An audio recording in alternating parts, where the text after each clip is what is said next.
মসজিদে বসার নিয়ম হলো আগের জায়গা আগে পূরণ করা। যারা আগে আসবে তারা আগে বসে যাবে, কেবল ইমামের পিছনে একটা জায়গা খালি রাখবে। যিনি ইমাম যদি কোনো কারণে নামাজ ভঙ্গ হয়ে যায় বা ইমামতি করার যদি সামর্থ্য না থাকলে পিছনের ব্যক্তি যেন সামনে গিয়ে ইমামতি করতে পারে, এমন ব্যক্তির জন্য একটা সিট খালি রেখে বাকি সমস্ত সিট যে আগে আসবে সেই পূরণ করবে। এটাই ইসলামের শিক্ষা, এটাই রাসূলের শিক্ষা, এবং এটাই হলো মসজিদের আদব। এখানে কোনো মন্ত্রী এমপির জন্য জায়গা খালি রাখা যাবে না, হোক সে মসজিদের সভাপতি, হোক সে এই জায়গার সবচেয়ে ক্ষমতাবান ব্যক্তি, কারোর জন্য খালি রাখা যাবে না। আপনারা রাখলে গুনাহগার কিন্তু আপনারাও হবেন। আপনি সুযোগ দিয়েছেন, এই জন্য সেই সুযোগ পাইছে। সব মসজিদের ক্ষেত্রে একই কথা। আর যিনি আসবে এরকম মানুষকে ডিঙ্গিয়ে ডিঙ্গিয়ে যিনি সামনে আসে, সফা আউয়ালের সওয়াব পাওয়ার নিয়তে আসে, তাই তো? কিন্তু আল্লাহ রাসূল কি বলেন? যারা এরকম মসজিদে সবার শেষে এসেই মানুষ ডিঙ্গিয়ে ডিঙ্গিয়ে সামনে আসে অতিরিক্ত সওয়াবের আশায়, আল্লাহ রাসূলের স্পষ্ট হাদিস, তিনি অতিরিক্ত সওয়াব তো দূরের কথা, যত পা মানুষের কাঁধের উপর দিয়ে সামনে আসবে সে যেন ততটা জাহান্নামের দিকে অগ্রসর হচ্ছে। নাউযুবিল্লাহি মিন যালিক। যে মসজিদের সবার শেষে আসবে সে যেন মানুষের কাঁধের উপর ভর দিয়ে মানুষকে ডিঙ্গিয়ে যেন সামনে না আসে, এটাও মসজিদের আদব। আমি আগেও বলছি, মসজিদ কার ঘর? আরেকটি আওয়াজকে বলি, মসজিদ কার ঘর? অধিকার কার? সবার। কার কোন অধিকার? সবার সমান অধিকার। হাদিস শরীফের মধ্যে স্পষ্ট, ইবনে মাজাহ সিহাসিত্তার অন্যতম কিতাব 1115 নম্বর হাদিস, হযরত আব্দুল্লাহ ইবনে বুসর রাদিয়াল্লাহু তাআলা আনহু এই হাদিসের বর্ণনাকারী। ক্বালা দাখালা রাজুলুন ফিল মসজিদি ওয়া হুয়া ইয়াখতুবু। একজন ব্যক্তি, রাসূল যখন মিম্বরে দাঁড়িয়ে খুতবা দিতেছিলেন, এমন সময় একজন ব্যক্তি মসজিদে আগমন করলেন।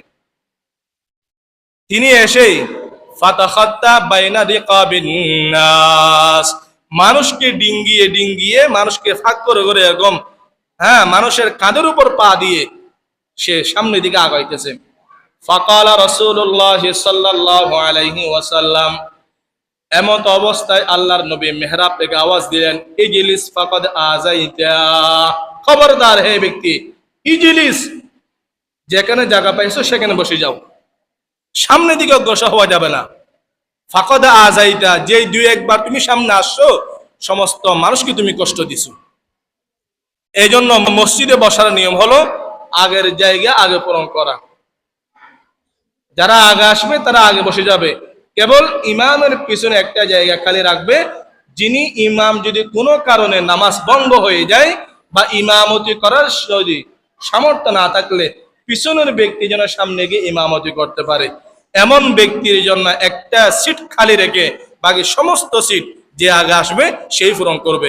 এটাই ইসলামের শিক্ষা, এটাই রাসূলের শিক্ষা, এবং এটাই হলো মসজিদের আদব।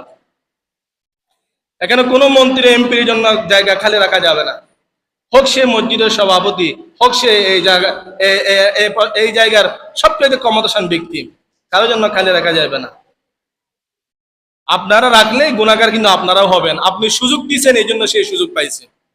সব মসজিদের ক্ষেত্রে একই কথা। আর যিনি আসবে এরকম মানুষকে ডিঙ্গিয়ে ডিঙ্গিয়ে যিনি সামনে আসে, সফা আউয়ালের সওয়াব পাওয়ার নিয়তে আসে, তাই তো? কিন্তু আল্লাহ রাসূল কি বলেন? যারা এরকম মসজিদে সবার শেষে এসেই মানুষ ডিঙ্গিয়ে ডিঙ্গিয়ে সামনে আসে অতিরিক্ত সওয়াবের আশায়, আল্লাহ রাসূলের স্পষ্ট হাদিস, তিনি অতিরিক্ত সওয়াব তো দূরের কথা, যত পা মানুষের কাঁধের উপর দিয়ে সামনে আসবে সে যেন ততটা জাহান্নামের দিকে অগ্রসর হচ্ছে। নাউযুবিল্লাহি মিন যালিক। হযরত সাহাল ইবনে মুআজ রাদিয়াল্লাহু তাআলা আনহু এই হাদিসের বর্ণনাকারী।